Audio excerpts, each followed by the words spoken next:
नमस्कार दोस्तों, मैं हूं आपका होस्ट गणेश गायकवाड़। मैं बात कर रहा हूं सिटी ऑफ लेक्स भोपाल से। गाड़ी रिपेयर.com में आपका स्वागत है। आज का वीडियो होने वाला है इनोवा के upgradation and full body repent के बारे में। ये कस्टमर हमारे यहाँ बैतूल डिस्ट्रिक्ट मध्य प्रदेश से आए हुए हैं। इनके पास 6 से 7 इनोवा है सेम एंड इसका फुल बॉडी रिपेंट का काम हम करने वाले हैं। बेसिकली हम इसे टाइप 1 से टाइप 4 में कन्वर्ट करने वाले हैं। हम लोगों ने ये गाड़ी का जो ओरिजिनल कलर है वो सॉलिड वाइट है एंड हम लोगों ने कस्टमर को रिक्वेस्ट किया कि इसे एक नए कलर में हम अपडेट करते हैं, बट उनको पर्टिकुलरली ये कलर बहुत पसंद था, तो हम सेम कलर को रिपेंट करने के प्रोसेस में जाएंगे with upgradation of model from type 1 to type 4।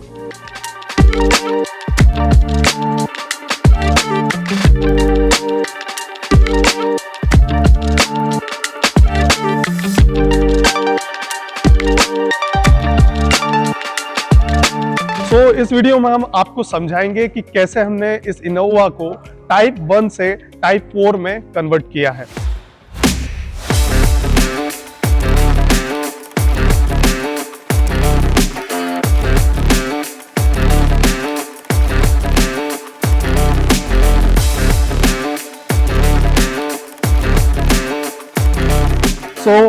आपने सुना होगा कि कंपनी का कोई भी जो कार का मॉडल होता है वो हर साल उसमें कोई ना कोई नए चेंजेस होके उसके नए टाइप कंपनी लॉन्च करती है। इसमें बेसिकली कंपनी जो है ज्यादा मेजर चेंजेस नहीं करती है। कुछ 2-4 पार्ट्स होती हैं जिसमें घुमा फिरा के कुछ नए डिजाइन के साथ में कंपनी एक रिफ्रेश्ड वर्जन उसका मार्केट में लॉन्च करती है। बिकॉज ये एक बहुत हाईली कॉम्पिटिटिव मार्केट है जहाँ पे कंटिन्यूसली कुछ चेंज होते रहना जरूरी होता है कस्टमर्स को अट्रैक्ट करने के लिए। इसको बेसिकली फेसलिफ्ट कहा जाता है। तो आप देखेंगे कि कंपनीज अपने जो कार के मॉडल्स होते हैं उसको फेसलिफ्ट करके हर साल या हर 1.5 साल में उसमें अपडेट्स लेके आती हैं। ये अपडेट्स बेसिकली आगे साइड से देखें तो 3-4 पार्ट्स में आते हैं, जैसे कि bumper, fender, bonnet, grill set, fog lamp set and projector headlights. और अगर पीछे की बात करें तो bumper, tail light and Chrome strap जैसे पार्ट्स में मेजॉरिटी चेंजेस किए जाते हैं और इन्हें करना कंपनी के लिए बहुत आसान होता है।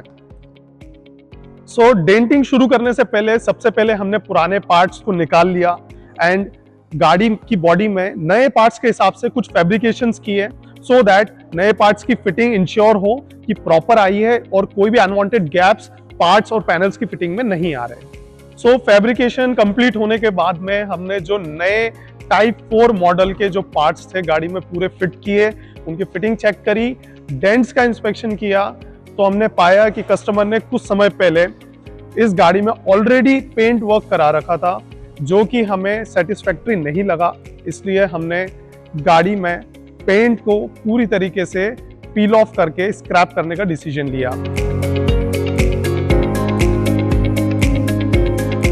हमने डिसीजन लिया कि गाड़ी का जो पुराना पेंट है और उसमें जो भी पुट्टी वगैरह लगी है उसे कंप्लीटली हम लोग रिमूव कर दें, सो दैट गाड़ी में इंटरनली जो भी रस्टिंग वगैरह लगी है या एक्स्ट्रा पुट्टी या लो क्वालिटी का पेंट लगा है उसको हम पूरी तरीके से हटा दें और कंप्लीटली नए तरीके से उसमें पेंट एंड पुट्टी वर्क करें after a good denting and fabrication work. Car की पूरी बॉडी से पेंट और पुट्टी को कंप्लीटली स्क्रैप करने में टाइम एंड मेहनत दोनों ही बहुत ज्यादा लगती है, लेकिन कस्टमर अगर इतना खर्च कर रहा है तो हमारा भी फर्ज बनता है कि हम लोग फुल डिटेलिंग में और प्रॉपर तरीके से काम करें ताकि एंड प्रोडक्ट की जो क्वालिटी, शाइन और ड्यूरेबिलिटी है वो बेहतर से बेहतर हम डिलीवर कर सकें।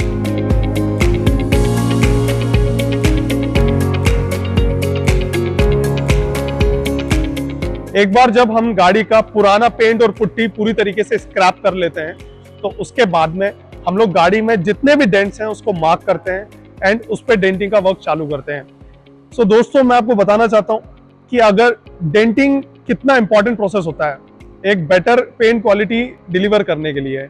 होता यह है कि कई लोग डेंट्स पे ज्यादा वर्क न करके पुट्टी का एक्स्ट्रा कोट लगा देते हैं, ज्यादा पुट्टी डेंट्स में भर देते हैं। इसकी वजह से होता यह है कि एक टाइम के बाद में ये पुट्टी चटकने लगती है या निकलने लगती है लेयर बन के।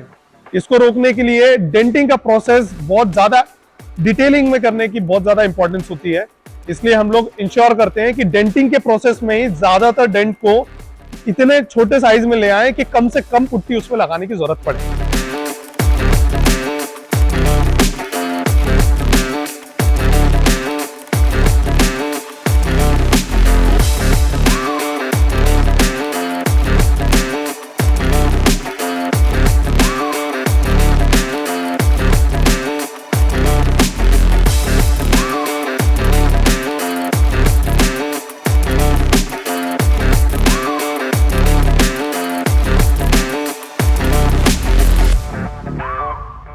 ज्यादातर मैं देखता हूँ कई सारे गैरेजेस पैसे बचाने के लिए बॉडी फिलर का यूज नहीं करते हैं, उसके जगह ज्यादा पुट्टी का इस्तेमाल करते हैं, जिससे होता यह है कुछ टाइम बाद पुट्टी में क्रैक आने लगते हैं और पपड़ी बनने लगती है।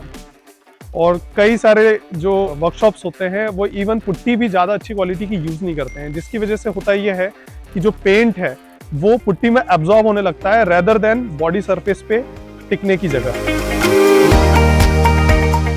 सिमिलरली कस्टमर के केस में भी हम ये नोटिस करते हैं कि जनरली कस्टमर्स प्राइस पे नेगोशिएट करते हैं या जो सस्ता करके देता है उससे काम करवा लेते हैं, बट वो क्वालिटी पे नेगोशिएट करना भूल जाते हैं। डेंटिंग पेंटिंग का काम ऐसा है जहां पे रॉ मटेरियल की क्वालिटी बहुत ज्यादा प्रभाव डालती है फाइनल पेंट वर्क पे। तो इसलिए मैं आपसे रिक्वेस्ट करूंगा कि जब आप पैसा खर्च कर रहे हो, प्राइस नेगोशिएशन के साथ में क्वालिटी पे भी ध्यान देना आपका हक है। आप ये इंश्योर करें, आप जहां से भी काम करा रहे हैं, कि किस क्वालिटी का पेंट हो रहा है, किस ब्रांड का पुट्टी एंड क्लियर इस्तेमाल हो रहा है और बॉडी फिलर वगैरह ये सारी चीजें आपकी गाड़ी में इस्तेमाल हो रही है या नहीं हो रही है। क्योंकि एक अच्छी क्वालिटी के रॉ मटेरियल यूज करने के साथ में जो डेंटिंग पेंटिंग का जो कॉस्ट है वो थोड़ा बढ़ने लगता है, और इन चीजों की जानकारी जनरली कस्टमर को होती नहीं है। इस वजह से वो सिर्फ प्राइस पॉइंट नेगोशिएशन करके डील डन कर देते हैं, और कई बार ऐसा होता है गाड़ी पेंट करने के कुछ महीनों बाद कंप्लेंट आने लग जाती है पेंट वर्क में, जैसे पेंट फेड होना, पुट्टी निकलना, पुट्टी चटकना या फिर उसमें और किसी तरीके की समस्याएं आना। जब एक बार सरफेस लेवलिंग का काम हो जाता है तो पुट्टी को ग्राइंड करके सरफेसर कोट करते हैं। जो सरफेसर का कलर है वो कार किस कलर में कोट हो रही है उससे डिसाइड होता है। इस कार में क्योंकि हम लोग सॉलिड व्हाइट कलर कर रहे हैं तो हमने लाइट ग्रे कलर का सरफेसर सेलेक्ट किया है।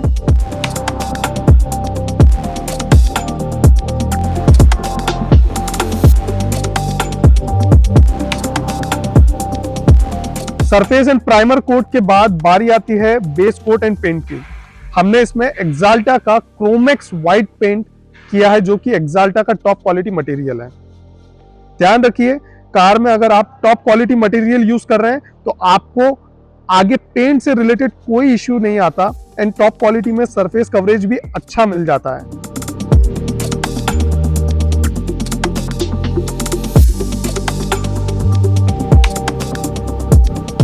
पेंट होने के बाद इसमें हमने क्लियर कोट किया है। क्या होता है कि कोई भी अच्छी पेंट गन स्मूथ सरफेस नहीं दे पाती, कहीं ना कहीं आपको ऑरेंज पील इफेक्ट आते ही हैं।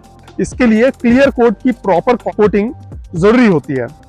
ऑरेंज पील इफेक्ट क्या होता है, आपने देखा होगा जो संतरा होता है उसका जो सरफेस होता है, आपने देखा है कि उसमें छोटे छोटे गड्ढे होते हैं, प्लेन सरफेस नहीं होता है संतरे का।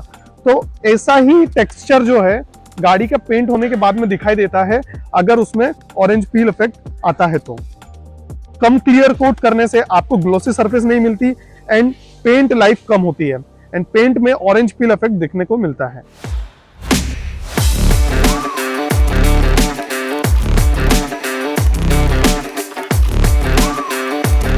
वही आपने कुछ मेजर रनिंग कार मॉडल्स में भी फैक्ट्री पेंटेड पैनल में ऑरेंज पील इफेक्ट देखा होगा। इसकी वजह कॉस्ट कटिंग होती है जो साल दर साल बढ़ती है।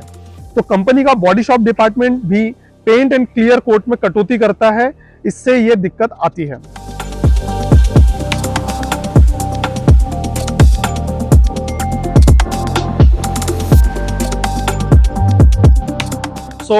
अब हमारी गाड़ी रेडी है डिलीवरी के लिए।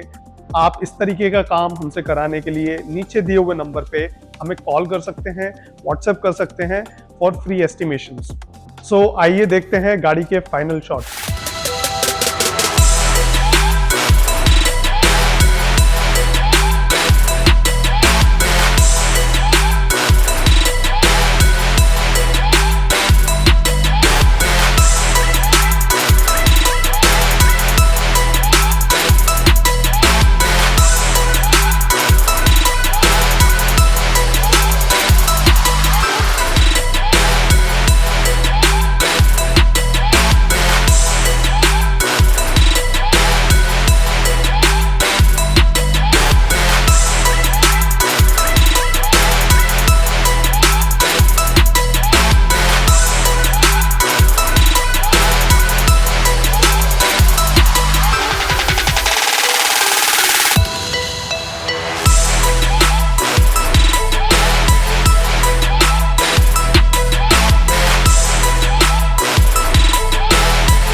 लाइट का प्रोजेक्टर सही नहीं आता था पुराने इसमें, ओके, और वो अलग सी लगती थी, ओल्ड मॉडल जैसी, ओल्ड मॉडल हो गया था, ठीक है। तो उसे नए कराना था। अच्छा, और भी गाड़ियाँ हैं, हाँ, उसका भी हम काम करवाते हैं। हाँ। ये क्वालिटी पेंटिंग नहीं मिल पाती है अच्छा, जो आज मिली है, ओके। और काम वहाँ से सही नहीं हो पाता है। कॉस्ट तो सही है, हाँ टाइम थोड़ा सा लिया है, बिल्कुल, बिल्कुल। हाँ बाकी आपने क्वालिटी करके दी है। और आपका जो पार्ट्स है वो ओरिजिनल लगा हुआ है, जो आसानी से बाहर नहीं मिलता। गाड़ी का पेंट जो हुआ है सर, जी, जी। वो बहुत शानदार हुआ है, कहीं पर भी लम्स नहीं दिख रहे।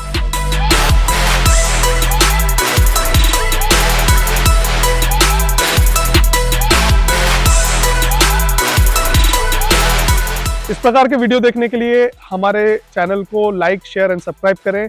तो मिलते हैं अगले वीडियो में नई इन्फॉर्मेशन और नए काम के साथ में। तब तक के लिए धन्यवाद।